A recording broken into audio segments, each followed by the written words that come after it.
A graça e a paz do Senhor Jesus, amados irmãos. É bom, muito bom estar aqui.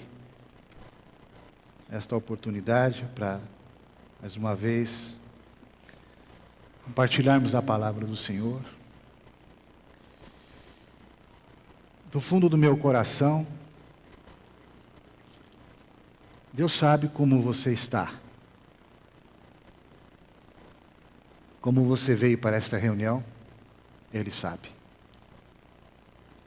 Talvez você esteja vivendo um período de desânimo. Quem sabe, dúvidas no seu coração.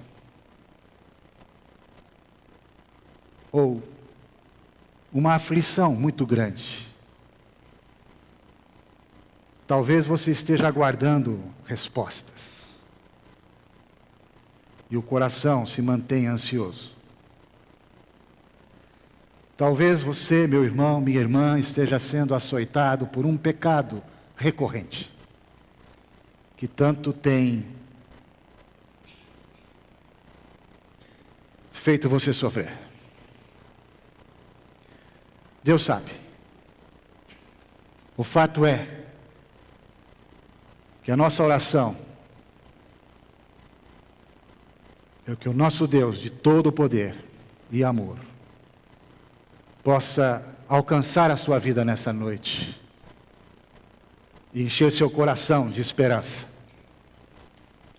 possa te fortalecer, porque tanto eu como você, que fomos alcançados por sua graça, somos dele. Ele não desiste de nós. Ele é fiel. Ele sempre torna a nos chamar para que retomemos o nosso caminho. Amém, queridos? Gostaria de abrir a palavra do Senhor com os irmãos. Vamos lá em Apocalipse capítulo 4.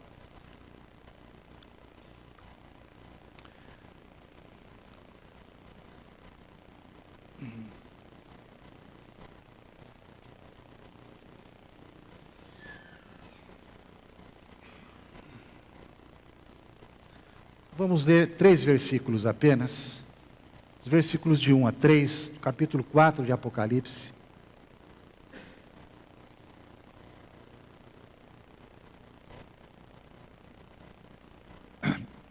Queridos irmãos,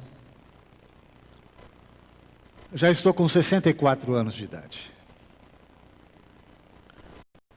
Por pelo menos 40 anos, andando nos caminhos do Senhor pela sua graça.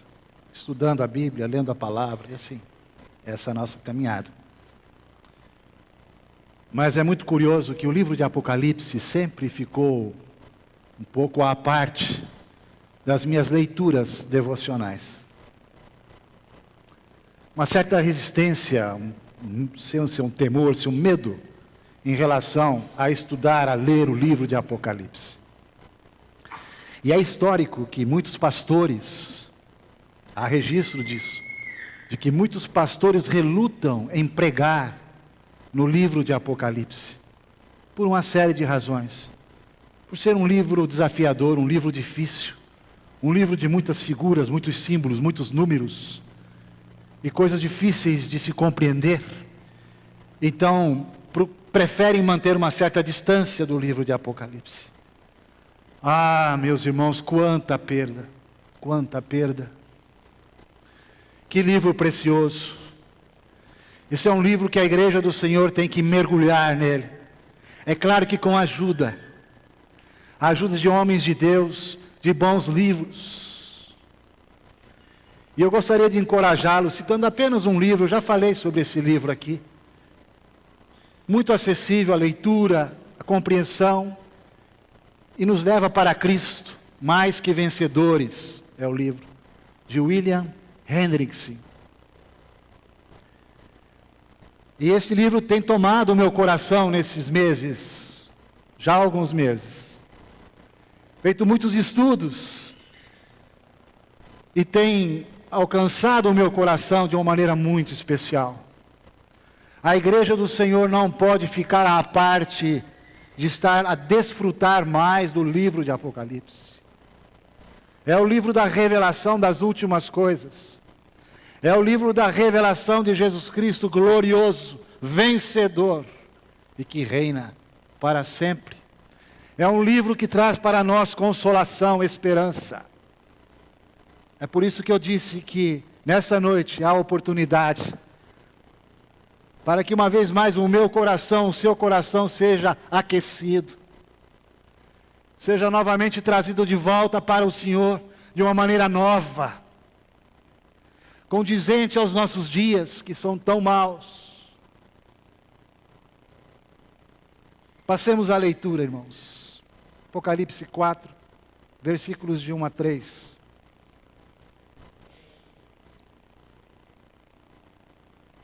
Depois dessas coisas, olhei,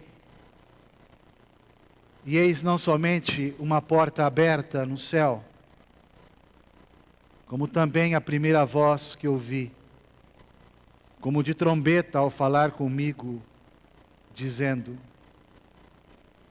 sobe para aqui, e te mostrarei o que deve acontecer depois dessas coisas. Imediatamente eu me achei em espírito, e eis armado no céu um trono, e no trono alguém sentado. E esse que se acha assentado é semelhante num aspecto à pedra de jaspe e de sardônio, e ao redor do trono há um arco-íris semelhante no aspecto à esmeralda. Tua palavra foi lida, Pai de amor, com temor, com reverência. Suplicamos, venha a nós, a tua igreja, venha aos teus filhos, sopra o teu Espírito, a palavra, que venha atingir nossos corações, nossas mentes, todo o nosso ser, a ponto de produzir impacto, Senhor, na nossa vida. Assim rogamos, para que ainda mais o teu nome seja glorificado e engrandecido por meio da igreja, a qual o Senhor deu seu próprio sangue, sua própria vida. Bendito seja o teu nome, que assim seja, Senhor. E oramos em nome do Senhor Jesus. Amém.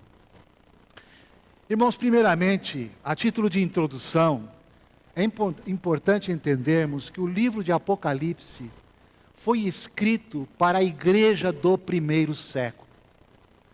Como se encontrava a igreja do primeiro século?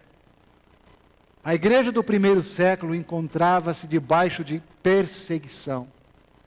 Era a igreja que estava sofrendo muitas pressões, sofrendo a perseguição do Império Romano, e sofrendo também perseguição interna na igreja mesmo, pelos falsos ensinos, falsos apóstolos, falsos profetas. Então, primeiramente, o Apocalipse foi escrito para aqueles irmãos naquela época. Mas, ao mesmo tempo, é uma palavra que se estende para a igreja do Senhor, através dos séculos. É uma palavra que se mantém nova e necessária para a igreja do Senhor de todos os tempos. Isso é muito importante que a gente entenda. E uma segunda coisa que eu gostaria de dizer para os irmãos, é que o livro de Apocalipse, do início ao fim, ele está sempre contrastando dois cenários. Um cenário é o terreno, e um outro cenário aparece nos céus.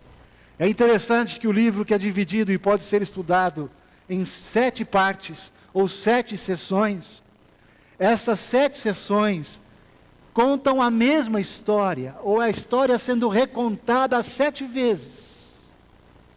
E que história é essa? É a história que compreende entre a primeira vinda e a segunda vinda do Senhor. É a história do povo de Deus. E essa história que vai sendo recontada, então 7 vezes em diferentes ângulos, sempre mostra primeiramente um cenário na terra, e logo em seguida encerra a sessão com o cenário nos céus. Certamente o cenário na terra, onde os olhos naturais estão ali, alcançando, vendo, percebendo o que está acontecendo na terra, é um cenário, principalmente para os filhos de Deus, de muita aflição, de muita tristeza, muitas vezes desânimo, de falta de encorajamento, de dúvida no coração, medo. Esse é o cenário na terra. Quando aqui nós fizemos a leitura, perceba logo no capítulo 4, bem no início, as primeiras palavras. Diz assim: depois destas coisas. Que coisas, irmãos? Depois das coisas que ele acabou de ver, ou seja, as cartas endereçadas às 7 igrejas. Capítulo 1, até o final do capítulo 3, no versículo 22, o que nós temos são, que coisas? Que coisas são? É a vida da igreja. Cartas são endereçadas, então, às 7 igrejas da Ásia. E essas 7 igrejas, então, estavam vivendo naquele cenário do primeiro século, debaixo de pressão, perseguição de imperadores romanos, principalmente 2 deles, muito cruéis. No ano 54, assume primeiramente o imperador Nero. E esse homem, que de início começa muito bem, aos poucos começa a manifestar toda a crueldade e a natureza terrível, pecaminosa. E esse homem, então, não mede esforços para matar quem quer que seja que se opusesse a ele em alguma opinião. Matou seus próprios parentes, seu meio-irmão britânico. Chegou a matar a sua própria mãe, Agripina. E diz a história que esse homem também conjecturou incendiar Roma. No dia 18 de julho do ano 64, ele põe fogo em Roma para o seu próprio prazer, porque ele tinha uma vaidade de construir uma nova Roma, segundo o seu modelo, segundo o que ele achava que deveria ser. E diz a história, queridos, que de 14 bairros da cidade gloriosa de Roma, 10 ficaram debaixo de incêndio e de ruínas. Enquanto ele, Nero, ao longe, na sua residência de campo, com a sua lira, tecia ali algumas poesias, porque tinha a vaidade de ser um poeta, um músico, e ele não tinha talento para nada. Mas ele era um vaidoso. Então ele começou a receber suspeitas de que ele havia posto fogo em Roma. E ele então, para se escapar disso, põe a culpa, todos conhecem a história, nos cristãos na época. E muitos cristãos pagaram com sua vida e receberam então a culpa pelo incêndio de Roma. Muitos dos cristãos foram colocados como tochas de fogo nas ruas de Roma para iluminar a noite. Muitos foram jogados nas arenas, devorados por feras famintas. Diz a história que Pedro e Paulo foram martirizados justamente no período de Nero. Mas, irmãos, já no final do primeiro século, não há mais apóstolos, somente um. Nós temos o apóstolo João, o último dos apóstolos, o velhinho, fazendo sua residência em Éfeso e vivendo debaixo do imperador chamado Domiciano, que assume o império no ano 81. Ele que era irmão de Tito, que invadiu, o general Tito, que invadiu Jerusalém no ano 70, que promoveu toda aquela destruição de Jerusalém. Ele agora é sucedido por Domiciano, que passa a ser um imperador, que tem sede de restaurar as tradições de Roma. E ele começa a trazer para si um grau de importância tal, que agora então ele passa a exigir que ele seja adorado como Senhor e Deus. Dominus et Deus. Senhor e Deus. César é Senhor. E impôs isso sobre todo o império. E certamente os cristãos também, os cristãos deveriam prestar a Domiciano esse culto ao imperador que foi promulgado. Muitos cristãos declinaram. Muitos não suportaram tamanha pressão. Mas muitos deram um testemunho da sua própria vida. O apóstolo João, o ícone, o último, podemos dizer o emblema do cristianismo da época, o grande líder que morava em Éfeso, passou a denunciar e ir contra esse culto ao imperador. Foi aí então que João foi condenado a viver no exílio na ilha de Patmos, que é quando então ele começa a ter as visões, as revelações no livro de Apocalipse. E nessa primeira sessão, João está ali abandonado, exilado. Vocês podem imaginar um pouco, use um pouco da sua imaginação. O que estaria passando pelo coração, pela mente de João? Será que ele estaria ali naquela ilha tão solitário, dizendo, será que tudo acabou? Será que tudo foi em vão? Qual que é o cenário? O cenário é de dor, o cenário é de morte. Quantos queridos irmãos, suas vidas já foram ceifadas? Estamos tão enfraquecidos, parece que a igreja do Senhor vai se extinguir. Esse era o cenário na terra. E lá estava João, sozinho, no cárcere do exílio. Quando então, o Senhor vem até ele, para lhe mostrar grandes coisas. Então ele passa a ver primeiramente o cenário na terra das igrejas. Irmãos, e essas coisas então, que coisas são essas? Nós temos a pressão externa e a pressão interna. A perseguição interna e a perseguição externa da igreja do primeiro século. Vamos dizer, qual seria a pressão interna? A pressão interna, veja na igreja de Éfeso, o esfriamento do amor. Quem sabe você esteja vivendo uma experiência semelhante à dos irmãos da igreja de Éfeso, agora nos nossos dias. Seu coração está esfriando, e você não palpita mais no seu coração de amor pelo Senhor. São esses dias que vão caracterizar a vinda iminente do nosso Senhor, os últimos dias. Porque no próprio sermão do Senhor Jesus, sermão profético, porventura achará o Filho do Homem fé naqueles dias. E ele diz, o amor de muitos se esfriará. Assim estava a igreja de Éfeso, com esfriamento no seu amor pelo Senhor. E quando olhamos para as outras duas igrejas seguintes, nós vemos ali, primeiramente, a igreja de Esmirna, que não sofreu nenhuma reprimenda, junto com a igreja de Filadélfia, as únicas duas. Esmirna era uma igreja que padecia, sofria, e sofreu especial perseguição, por causa do amor do Senhor. Mas duas igrejas, Pérgamo e Tiatira, estavam recebendo uma perseguição interna, que era o falso ensino,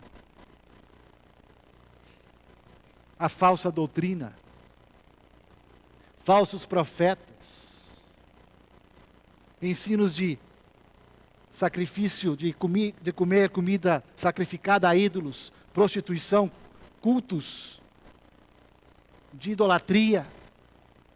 A igreja de Tiatira suportava uma profetisa, Jezabel, que também introduzia as mesmas coisas, falsos ensinos. Duas igrejas caracterizadas então por apostasia, abandono da verdadeira fé da palavra de Deus. A apostasia, irmãos, é uma das marcas do tempo do fim. Segunda carta de Tessalonicenses, capítulo 2, quando fala o capítulo todo sobre a vinda do Senhor, fala que a apostasia, porque a apostasia sempre houve. O que é apostasia, irmão? Minha irmã, o que é apostasia? É uma palavra para cristãos, que se denominam cristãos. Apostasia é o abandono da fé. É o dar as costas para o que um dia lhe chamou a atenção, lhe prendeu o coração. É simplesmente negar tudo o que viu, tudo o que ouviu, e simplesmente achar que tudo é tolice, e viver a sua própria vida. Esse é um espírito da época que antecede a vinda do Senhor. Muitos que professaram sua fé em Cristo, crentes professos, a abandonarão, não suportarão. É uma característica. Era o que estava acontecendo já naquela época. Apostasia. E o que dizer de religiosidade? Porque assim era a igreja de Sardes. Uma igreja que tinha fama de que estava viva, mas estava morta. Quanto do cristianismo hoje é de fachada, é de aparência, parece que tem alguma coisa, mas quando vê por dentro, é morte. Tudo isso era a realidade da vida da igreja naquela época. Toda essa pressão interna, de pecados, de abandono. E o que dizer de Laodiceia? Uma igreja morna. Quem sabe, irmãos, estejamos nós à beira de estarmos tocando de perto já a questão de sermos mornos. Que o Senhor nos guarde. Que o Senhor nos guarde, irmãos. A igreja do Senhor estava assim. E quando então João vê, depois dessas coisas, a perseguição política externa do Império Romano, a perseguição interna dos pecados, do falso ensino, da apostasia. Quanta pressão, quanta luta, quanta dor, quanto desânimo. É assim que João, penso eu, estava ali, a ver esse cenário terreno, cenário na terra, tão caótico, tão fora de controle aparentemente, tão sem esperança, sem a menor possibilidade de se reerguer algo, de se restaurar algo, porque ele era a última referência, ele estava exilado, e os irmãos perdidos.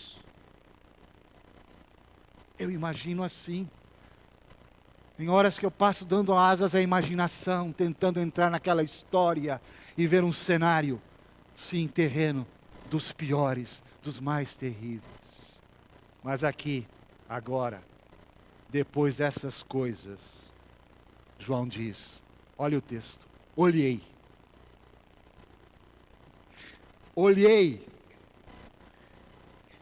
João passa agora a ter uma visão espiritual.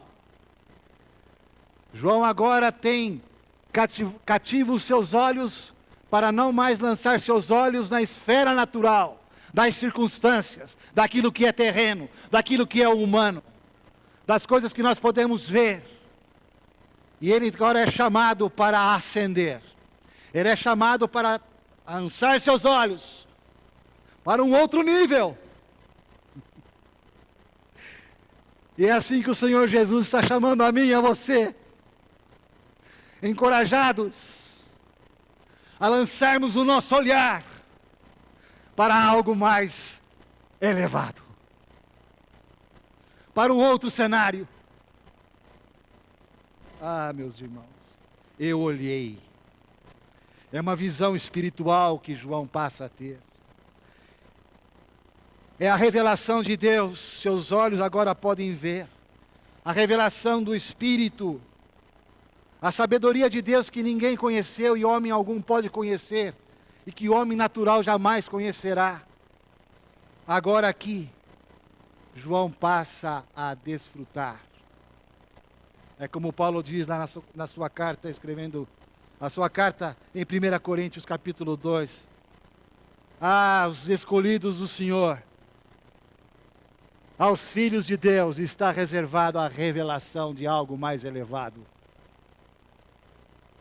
Quando Paulo diz, mas Deus, como está escrito, nem olhos viram, nem ouvidos ouviram, nem jamais penetrou em coração humano que Deus tem preparado para aqueles que o amam. Mas Deus nos revelou pelo Espírito. Porque o Espírito a todas as coisas perscruta, até mesmo as profundezas de Deus. João está agora diante da possibilidade de olhar e ver algo mais elevado. Algo revelado dos céus. Então ele é transportado para um cenário nos céus. E Apocalipse capítulo 4 traz essa visão extraordinária. E ele diz, e olhei, e não somente. O que ele vê aqui primeiramente, irmãos? O que diz o texto? O que ele vê? Uma porta aberta no céu. Quando ele está ali, ele vê primeiramente uma porta aberta. Atente, você está com o Apocalipse aberto aí, no capítulo 3. Quando João escreve a carta à igreja de Filadélfia, irmãos. Ele diz assim, no versículo 7. Essas coisas diz o santo, o verdadeiro, aquele que tem a chave de Davi, que abre. Tem uma chave que abre. E ninguém fechará. E que fecha. E ninguém abrirá. E diz assim, conheço as tuas obras. Eis que tenho posto diante de ti. O que, meus irmãos? Uma porta aberta, a qual ninguém pode fechar, que tens pouca força. Sim, entretanto guardaste a minha palavra e não negaste o meu nome. Aleluia. A igreja de Filadélfia estava enfraquecida, estava sofrendo, mas era uma igreja que tinha do Senhor algo precioso. Era uma igreja que perseverava. Era uma igreja que resistia à aflição e à provação. Veja o versículo 10. Porque guardaste a palavra da minha perseverança, também eu te guardarei da hora da provação. Portas que aparentemente se fecham. Talvez o cenário natural de todo cristão daquela época diz assim, fechou. Fecha o caixão. Fecha as portas. Nosso querido, nosso apóstolo João está prisioneiro. Não há cenário possível de melhora. Todas as portas estão fechadas. Muitas vezes o que nós vemos são portas fechadas, irmãos. O cenário de porta fechada. Mas, irmãos, portas que se fecham não necessariamente são portas fechadas por homens, nem portas fechadas por circunstâncias. Porque tanto portas que se fecham como portas que se abrem estão debaixo daquele que rege todas as coisas e tem propósito para tal. Para os filhos de Deus não há portas fechadas. Há situações de provas necessárias para a nossa vida, sim. Para que aprendamos. Entendamos o que é perseverar em meio à aflição, à provação. Esse é o evangelho verdadeiro.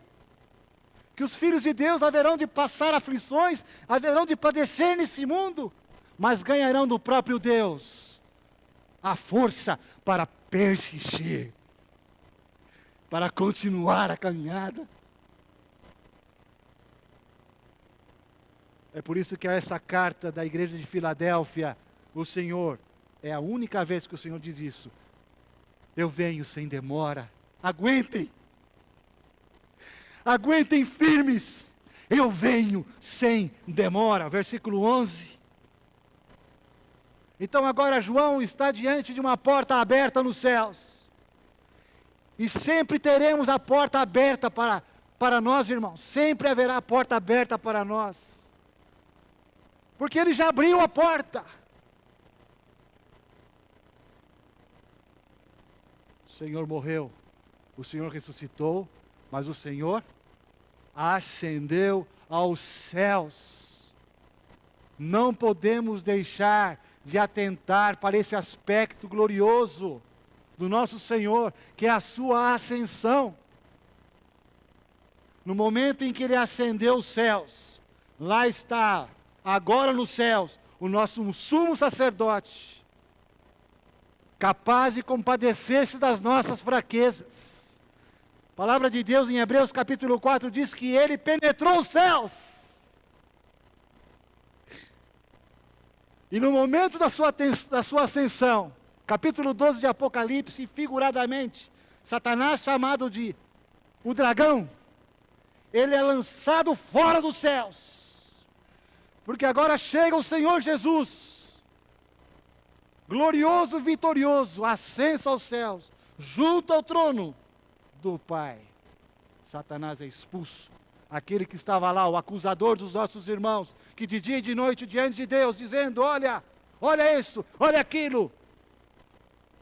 Foi assim que Jó foi, de uma certa forma, entrar naquela experiência em que Satanás conversava com Deus. Deixa eu tocar a vida de Jó. Ele foi expulso dos céus. Foi lançado fora. Irmãos, agora ali então, essa porta aberta. Que porta é essa? É a porta da graça. É a porta aberta para os filhos de Deus.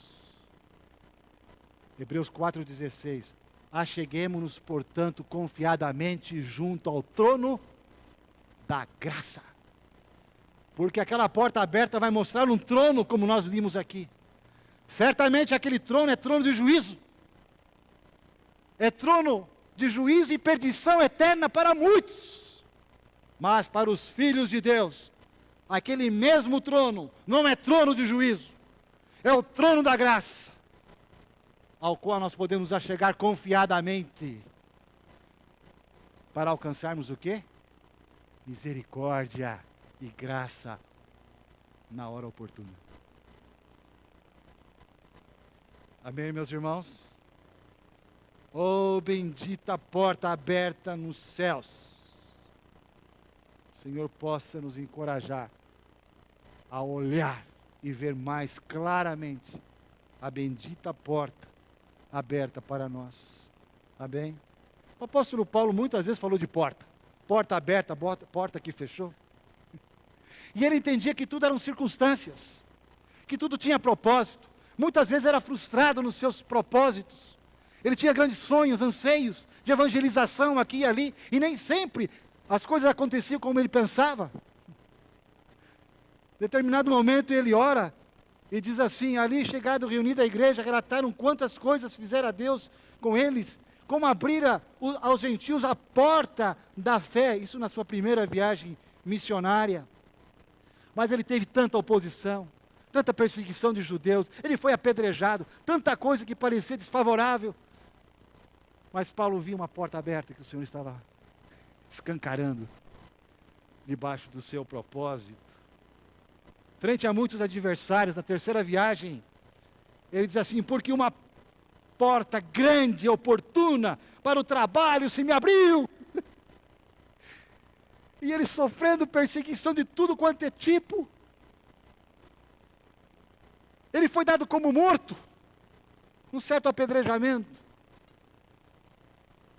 mas ele via portas abertas no seu caminhar com o nosso Senhor. Segue um pouquinho mais no texto. O texto diz agora: uma porta aberta no céu, como também a primeira voz que ouvi, como de trombeta, ao falar comigo, dizendo... Irmãos, que voz é essa? Uma voz como de trombeta a falar com João. Que voz é essa?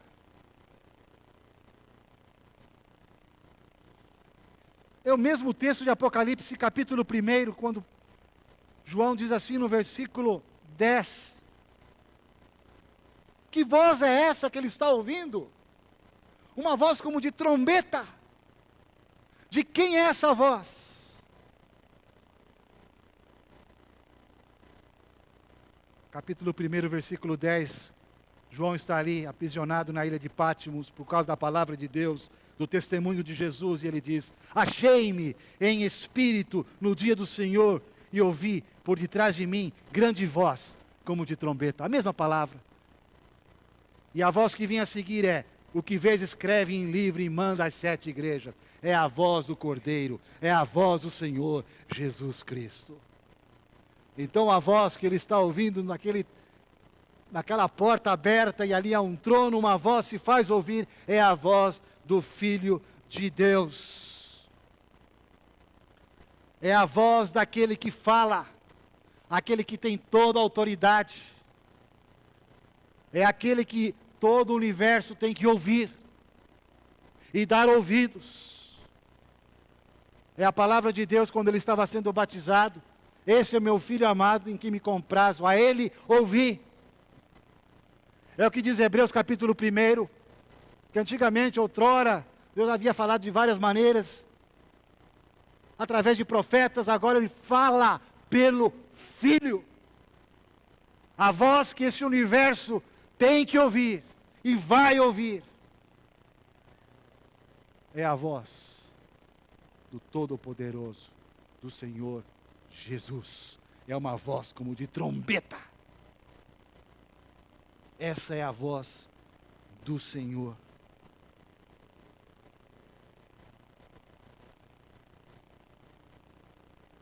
Vamos um pouquinho mais para frente. E essa voz agora como de trombeta a falar comigo, dizendo: o que diz a voz? Vamos ler juntos? O que diz a voz?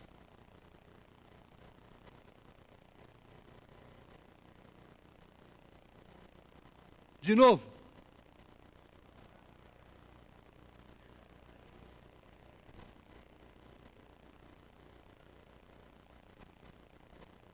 Aquele que a palavra de Deus lá no Salmo 33 diz: e ele falou, tudo se fez. Ele ordenou e tudo passou a existir. Agora diz para João: João, sobe. Meu irmão, sobe. Irmã querida, é o Senhor a te falar: sobe. De elevador panorâmico, contemple. Olha o que eu estou para te mostrar agora. Teu coração vai mudar. As tuas expectativas mudarão. A tua perspectiva de vida vai mudar. Sobe.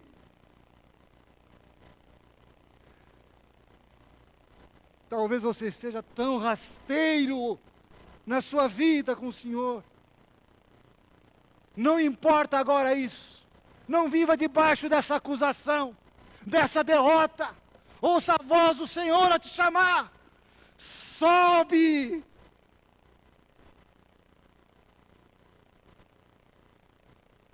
Sobe para aqui e te mostrarei o que deve acontecer depois dessas coisas. Você vai olhar agora a coisa num outro patamar. Você vai olhar o cenário lá na terra e falar: agora eu estou entendendo. Porque aqui nos céus o cenário é de glória. de vitória, de adoração. Se você olhar o capítulo 4 no seu final, todos estão adorando, os 24 anciãos, todos prostrados, todos adorando. Um cenário tão terrível na terra de pressão, perseguição, derrota, uma aparente porta fechada. Mas agora nos céus, lá estão todos dizendo: Tu és digno, Senhor e Deus nosso, de receber a glória, a honra e o poder, porque todas as coisas Tu criastes. Sim, por causa da Tua vontade vieram a existir e foram criadas. Isso diz respeito a quê, meus irmãos? Isso diz respeito ao que ele vai ver em seguida. Porque então imediatamente eu me achei em espírito. Por favor, corrija na sua Bíblia. Espírito não é com letra minúscula aí. Espírito é com letra maiúscula. João se achou em espírito. Não é espírito humano. Ele está agora recebendo do Espírito Santo de Deus toda essa riqueza dessa revelação. Então agora aqui em espírito, eis armado no céu um trono. E no trono alguém assentado. No trono alguém assentado. Nós já estamos indo para o final, meus irmãos.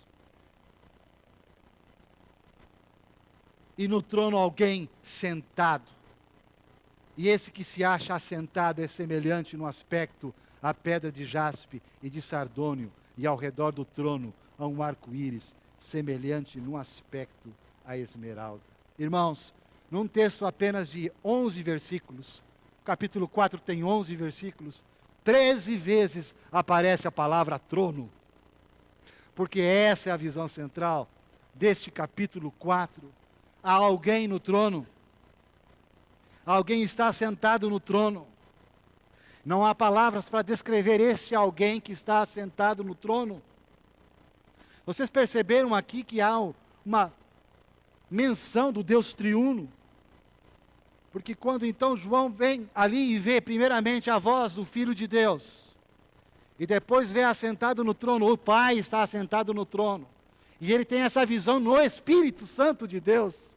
Nós vemos a triunidade ali, cooperando nesse momento glorioso de revelar esse trono. Irmãos, irmãs, duas notícias, uma boa e uma ruim. Vamos começar pela ruim? A coisa vai piorar muito mais. A panela chamada mundo vai esquentar muito mais. Se você ler 2 Pedro capítulo 3, você vai ver a descrição ali do tempo do fim da volta do Senhor. É fogo. Tudo está sendo entesourado para fogo. E a descrição da natureza é dos elementos se derretendo, se desfazendo pelo calor, tudo abrasado, é fogo. A temperatura vai aumentar muito. Fogo. Muito calor. Muita dificuldade. Um abandono total de Deus, na maioria. Já falamos isso aqui. Mas, nós temos que saber isso. Já sabemos, mas nós temos que ganhar isso no nosso coração. O Senhor está reinando sobre todas as coisas. Então o povo de Deus tem que se encher de exultação e alegria. Em meio a um caos tão terrível instalado, encha-se de exultação, porque o Senhor reina. O que é o trono? O trono é o centro do universo. A palavra de Deus que reina o Senhor, tremam os povos, Ele está entronizado acima dos querubins. Salmo 99, versículo 1. Ele é o Rei dos reis, Ele é o Senhor dos senhores. Próprio Apocalipse, capítulo 19, versículo 16, diz isso. que ele tem no seu manto e na sua coxa um nome escrito. Ele é o Rei dos Reis e Senhor dos Senhores. Amém, igreja? Aleluia!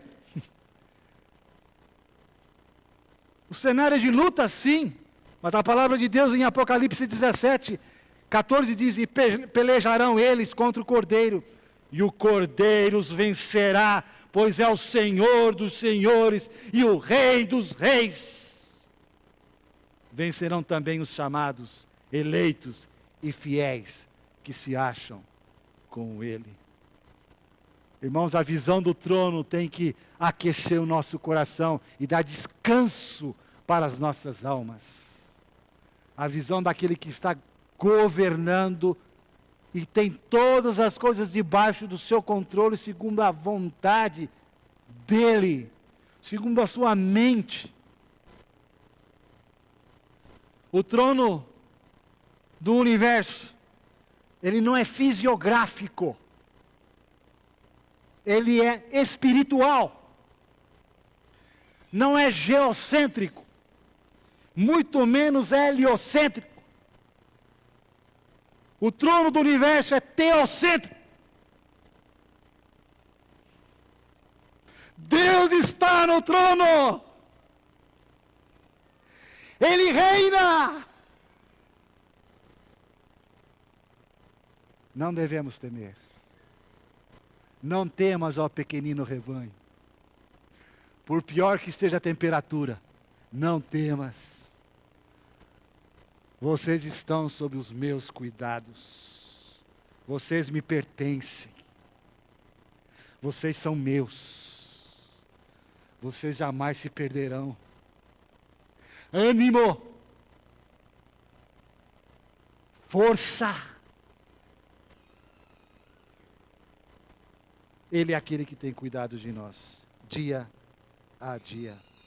Amém, meus irmãos? Isso tem consolado meu coração. Muito, muito, muito. Tem aquietado a minha alma. Eu espero que nessa noite, essa palavra, essa breve palavra, também de alguma forma, tenha te alcançado.